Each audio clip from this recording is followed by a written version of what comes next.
నమస్కారం సిటీ వార్తలకు స్వాగతం. లోక్సభలో ఓట్ ఆన్ అకౌంట్ బడ్జెట్ ను తాత్కాలిక ఆర్థిక మంత్రి పీయూష్ గోయల్ ప్రవేశపెట్టారు. ఎన్నికలు సమీపిస్తూ ఉండడంతో సామాన్యులకు ఊరట కలిగించే పలు పథకాలను ప్రకటించారు.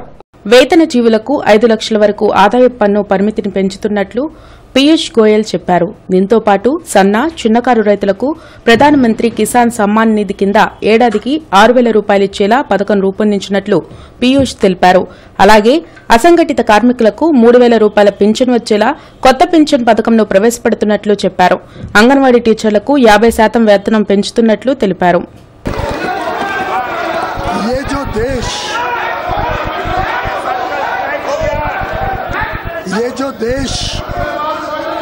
ये जो देश बदल रहा है, देशवासियों के जोश से बदल रहा है।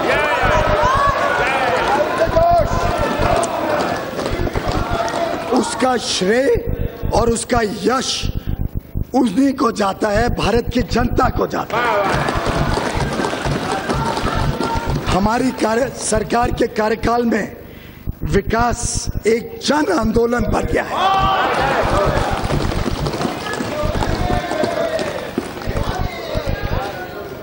मैडम स्पीकर, हिंदी के एक बहुत विख्यात कवि थे, बहुत प्रगतिशील माने जाते थे, हिंदी में कविता करते थे, पर मूलतः मेरे राज्य महाराष्ट्र से आते थे, जहां से मैं भी आता हूं।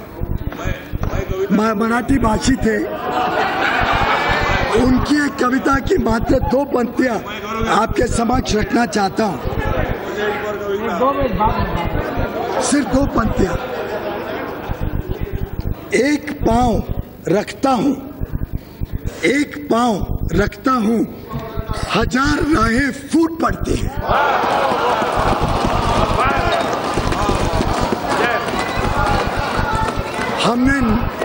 हमने नए भारत के निर्माण के लिए इतने नए सशक्त प्रभावी कदम उठाए हैं कि आज भारत हर क्षेत्र में दुनिया के स्तर पर अनंत संभावनाओं से भरा हुआ देश ऐसे देखा जाता है।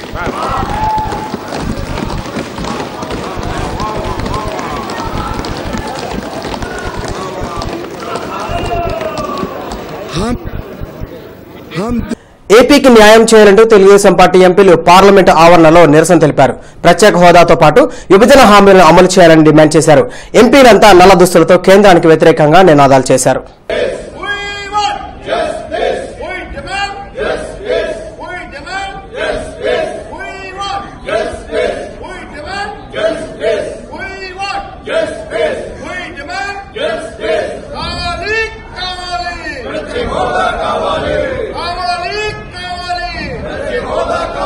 రాష్ట్రానికి న్యాయం చేయాలని, ప్రత్యేక హోదా విభజన హామీలు అమలు చేయాలని డిమాండ్ చేస్తూ ప్రత్యేక హోదా సాధనా సమితి రాష్ట్ర బంద్కు పిలుపునిచ్చింది.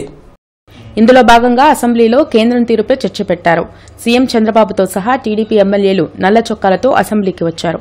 కేంద్రం ఇచ్చిన హామీలు అమలయ్యే వరకు తమ పోరాటం ఆగదని స్పష్టం చేశారు.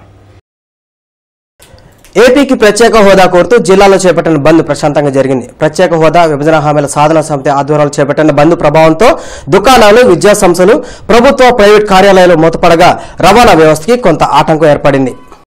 ఏపీకి ప్రత్యేక హోదా కోరుతూ రాష్ట్ర వ్యాప్తంగా మరోసారి ఆందోళనలు ఉధృతమవుతున్నాయి. ఈ మేరకు రాష్ట్ర వ్యాప్త బంద్లో భాగంగా జిల్లాలో చేపట్టిన బంద్ సంపూర్ణంగా సాగింది.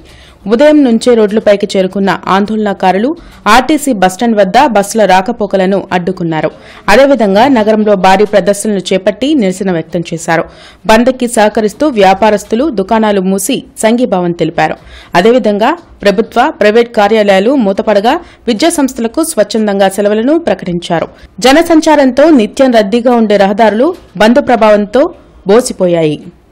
ఇందులో భాగంగా జేఏసీ నేతలు రోడ్లపైన క్రికెట్, కబడ్డీ లాంటి ఆటలు ఆడి వినూత్నంగా నిరసన వ్యక్తం చేశారు. విభజన చట్టం మేరకు ఏపీకి తక్షణమే ప్రత్యేక హోదాను ప్రకటించాలని ముప్పాల నాగేశ్వరరావు, అజయ్ కుమార్ డిమాండ్ చేశారు. కేంద్రం మెడలు వంచి ఏపీకి విభజన హామీలు, హోదా సాధించే వరకు ఉద్యమాలు కొనసాగిస్తామని వారు స్పష్టం చేశారు.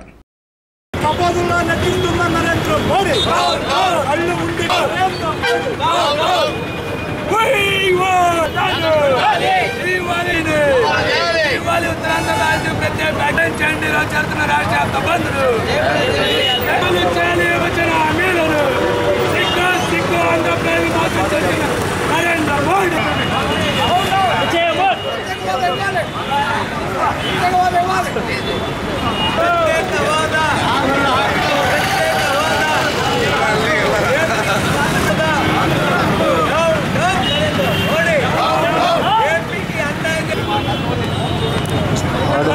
ఆడని కదిలేదు ఆడని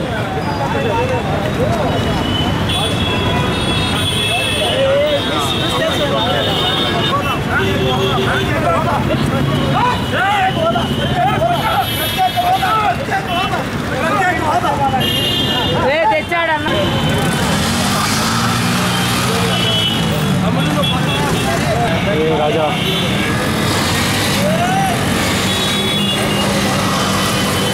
రాష్ట్ర బంద్లో పాల్గొనని రాజకీయ పార్టీలకి వచ్చిన కష్టమేంటో వారు వివరించాలి.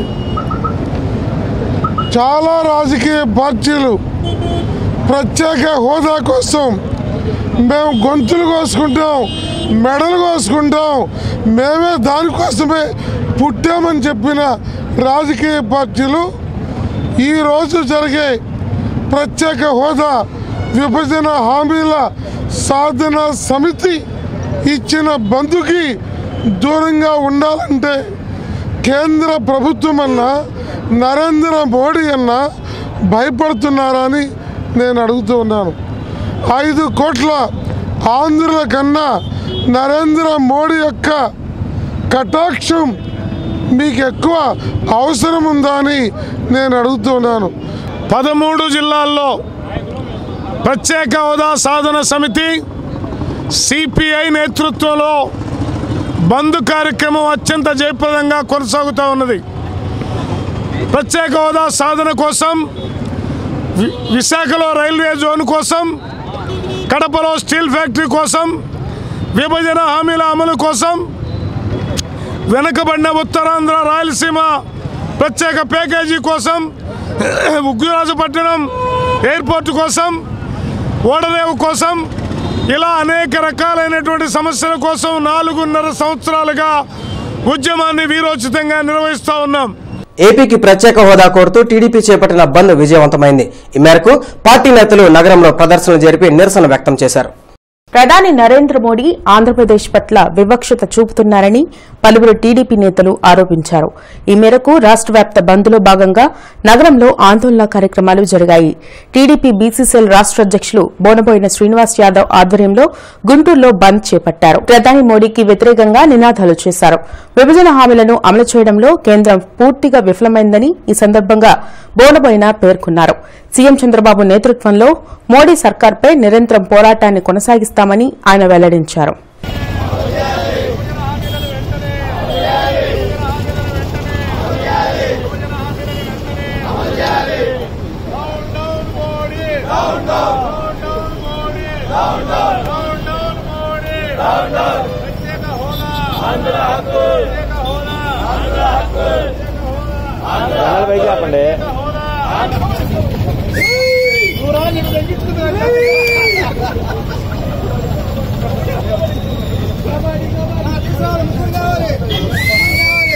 నరేంద్ర మోడీ ప్రయత్నం చేశారు. అందుకనే మేము భాజపాతో విడిపోయినప్పటి నుంచి కూడా ప్రత్యేక హోదా కావాలంటున్నాం.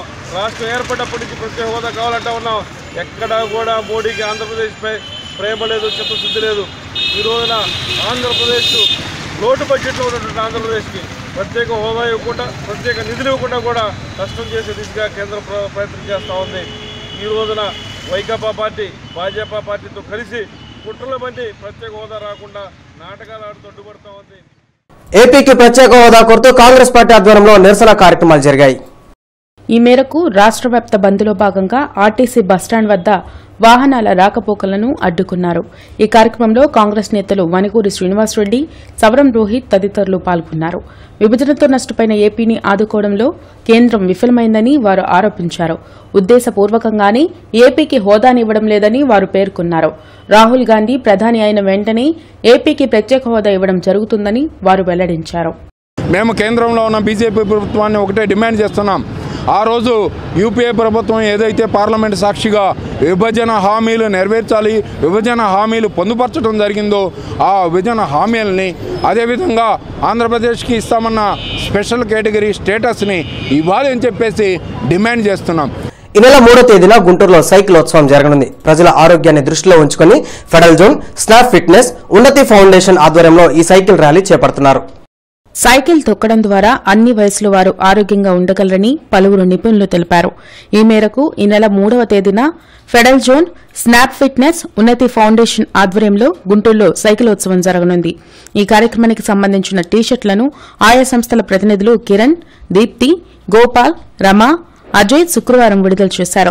ప్రజల ఆరోగ్యాన్ని దృష్టిలో ఉంచుకొని ఫెడరల్ జోన్, స్నాప్ ఫిట్నెస్, ఉన్నతి ఫౌండేషన్ సంయుక్తాధ్వర్యంలో ఈ సైకిల్ ర్యాలీని చేపట్టినట్లు వారు వెల్లడించారు.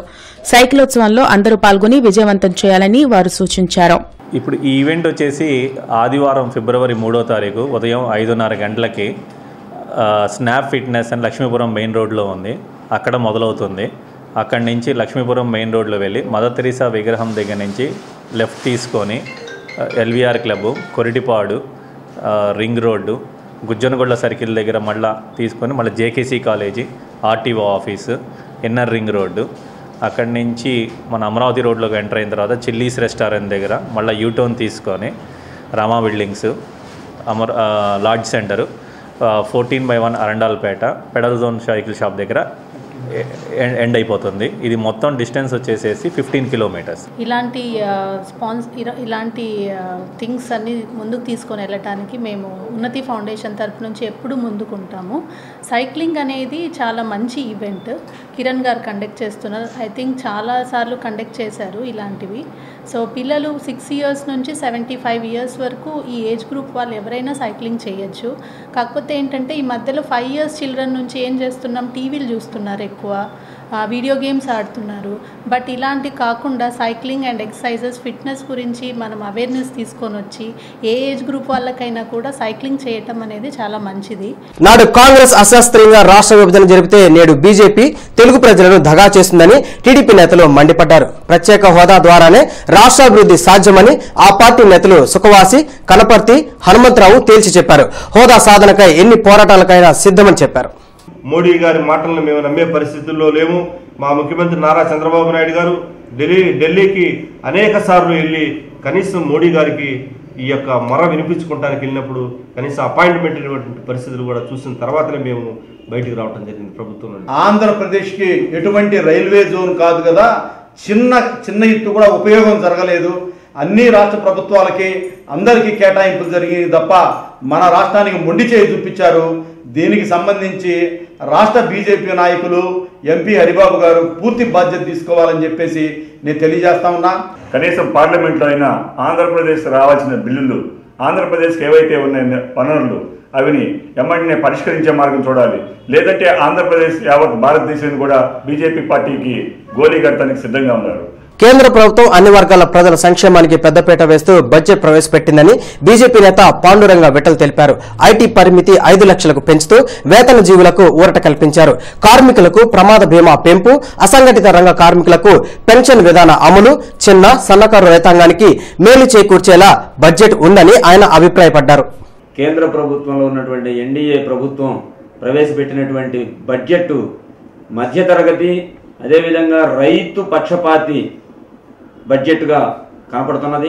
చాలా సంతోషించదగినటువంటి విషయం. మధ్యతరగతి ప్రజానీకం ఎక్కువగా ఉన్నటువంటి భారతదేశంలో మధ్యతరగతిని ఆదుకోవటం కోసం ఈ యొక్క ఇన్కమ్ ట్యాక్స్, ఐటీ రిటర్న్స్ ఏదైతే ఉన్నదో అది పరిమితిని పెంచడం ఒకటి. అదేవిధంగా మధ్యతరగతి రైతు, 5 ఎకరాల లోపు ఉన్న రైతు అంటే మధ్యతరగతి రైతులు ఈ రోజున అనేక కష్టాలు పడుతూ ఇన్పుట్ సబ్సిడీకి అనగా కావాల్సినటువంటి పెట్టుబడి లేక అవస్థలు పడుతున్నటువంటి ఈ రైతు యొక్క వర్గాన్ని ఆదుకోవడం కోసం కేంద్ర ప్రభుత్వం ఈ రోజున ఏదైతే ఎకరానికి 6,000 రూపాయలని సహాయంగా అందించడం అనేది హర్షించదగింది, ఆహ్వానించదగినటువంటి పరిణామం. ఈ నెల 15వ తేదీన రాజధాని ప్రాంతంలోని అమర్గఢ్ లో సేవాలాల్ జయంతి కార్యక్రమం జరగనుంది. ఈ కార్యక్రమానికి సంబంధించిన వివరాలను సేవాలాల్ సంఘ నాయకులు కృష్ణానాయక్ మీడియాకు వెల్లడించారు. సేవాలాల్ జయంతిని రాష్ట్ర పండుగగా జరిపేందుకు ప్రభుత్వం చర్యలు తీసుకోవాలని ఆయన సూచించారు. ఈ సమావేశంలో సంఘ నేతలు పాండు, వీర తదితరులు పాల్గొన్నారు. చంద్రబాబు నాయుడు గారు సంత్ శ్రీ శ్రీ సేవాలాల్ మహారాజ్ జయంతి ఉత్సవాల్ని రాష్ట్ర పండగగా చేయాలి. సేవాలాల్ మహారాజ్ జయంతి దినాన్ని పురస్కరించుకొని సెలవు దినంగా ప్రకటించాలి. సంత్ శ్రీ సేవాలాల్ మహారాజ్ 280వ జయంతి వేడుకల్లో రాష్ట్ర ప్రభుత్వం తరఫున సంస్కృతి శాఖ తరఫున చేయాలని చెప్పి రాష్ట్ర ప్రభుత్వానికి విజ్ఞప్తి చేస్తూ ఉన్నా. నా పేరు నంగారభేరి సేవాలాల్ సేన రామోత్ కృష్ణానాయక్. ఈ వార్తలు ఇంతటితో సమాప్తం. నమస్కారం.